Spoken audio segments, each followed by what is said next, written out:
বাবা, আমরা একটা জায়গায় যাচ্ছি, তুমি বাড়িতে থেকো, ঠিক আছে? বাবা, আমার অসুখ বাইরে গেছে, তাছাড়া চশমাটাও ভাঙে গেছে। কিছু টাকা দিলে ওষুধ কিনতাম আর ডাক্তারের কাছে যায় চশমাটা নিয়ে আইতাম। টাকা দিব মানে? আমি একটা শুভ কাজে যাচ্ছি আর তুমি আমার কাছে টাকা চাচ্ছ? বাবা, তুমি কি ভুলে গেছো তোমার বয়স হয়েছে? এই বয়সে একটু একটু সমস্যা হবেই, আর এর জন্যই তুমি আমার কাছে টাকা চাইবে? আর আমি কি এমন কাজ করি আর কত টাকাই বা মাসে ইনকাম করি যে তুমি যখন টাকা চাইবে তখনই আমার টাকাটা দিতে হবে? যত সব, বারবার এমন করে আর টাকা চাইবে না, বুঝছো? আমারও কিন্তু একটা সংসার আছে। তুমি যদি এভাবে টাকা চাও আমি আর দিতে পারবো না। নাও, এ টাকা নিয়ে ডাক্তার কাছে যাও, ধরো।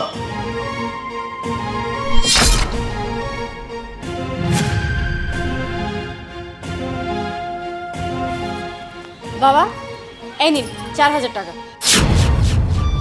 না না মা, আমার এত টাকা লাগবো না। আমি আপনাকে নিতে বলেছি, নিন। এখানে 4000 টাকা আছে, এটা দিয়ে আপনি ওষুধ আর চশমা কিনে নেবেন। আপনার যদি আরো টাকা লাগে তাহলে আমাকে বলবেন, আমি দেব। আমি কি আপনার মেয়ে না? আপনি কেন ওর কাছে টাকা চাচ্ছেন? ও কি আপনার ছেলে? ও যদি আপনার ছেলেই হতো তাহলে সামান্য টাকার জন্য আপনার সাথে কেমন ব্যবহার করতে পারতো? আরে যে তোমাকে বলছি, তোমার লজ্জা করে না? হ্যাঁ, তুমি কিনা তোমার বাবার হাতে 200 টাকা তুলে দিচ্ছ, যে বাবা কিনা এত কষ্ট করে তোমাকে মানুষের মতো মানুষ করেছে, যে বাবা কিনা তোমাকে কখনো বুঝতেই দেয়নি যে তোমার মা নেই, আর সেই বাবার মুখে মুখে তুমি তর্ক করো তাকে টাকা দিতে তোমার কষ্ট হয়। কই, আমি টাকা চাইলে তো তোমার কষ্ট হয় না? তখন তো ঠিকই টাকা দাও। আবার যেন কি বললে যে বাবার বয়স হয়ে গিয়েছে, বাবা যখন থাকবে না তখন বুঝতে পারবে যে বাবা নামের বটগাছটা আসলে কি। আমার তো বাবা নেই, তাই আমি বাবার অভাবটা বুঝি। বাবা যখন থাকবে না তখন আসলে বুঝতে পারবে যে বাবা কতটা দরকার। তোমার এখন টাকা দিতে কষ্ট লাগছে, তাই তো?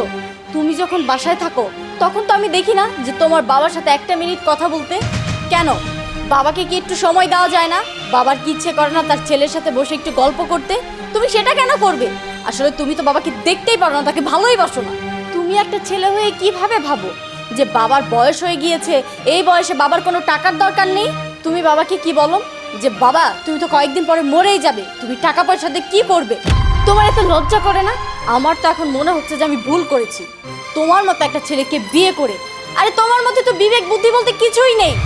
যদি সেটাই থাকতো বাবার সাথে এরকম আচরণ করতে পারতে না। তুমি তো মানুষ না, একটা অমানুষ। বিয়ের পরপরই তুমি আমাকে কি বলেছিলে, তোমার কি মনে আছে? আমার বাবার একটা টি শার্ট 10টা জায়গায় সেলাই থাকতো, তারপরে উনি নতুন একটা টি শার্ট কিনতো না। উনি আগে আমাকে খাওয়াতো, তারপর যদি খাবার থাকতো খেত, না হয় না খেয়ে থাকতো। আমার বাবার সব কিছু কষ্টের সাক্ষী একমাত্র আমি আমার বাবাকে অনেক ভালোবাসি। তাই তোমাকে বলছি, আমার বাবাকে তুমিও ভালোবেসো। তুমি এটা কি বলছো? তোমার বাবা মানেই তো আমার বাবা, তাই না?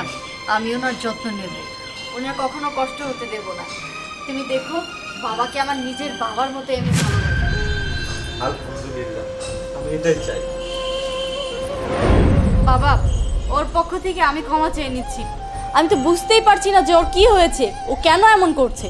ও তো আপনাকে অনেক ভালোবাসে, আর বিয়ের পরপরই তো ও আমাকে বলেছিল আমি যাতে আপনার সেবা করি, আপনাকে দেখাশোনা করি। কিন্তু এখন যে ওর কি হয়ে গিয়েছে আমি নিজেও জানি না। এখনও অনেক চেঞ্জ হয়ে গিয়েছে। বাবা, আপনি যদি ওকে ক্ষমা না করেন তাহলে ওর অনেক বড় ক্ষতি হয়ে যাবে। আপনি তো ওর বাবা, তাই না? আর বাবা মা তো সন্তানের ক্ষতি কখনো চায় না, তারা কখনো তাদেরকে বরদোয়া দেয় না। বাবা, বরদোয়া লাগে না, বরদোয়া তো এমনিতেই চলে আসে। বাবা প্লিজ, আপনি ওকে ক্ষমা করে দিন।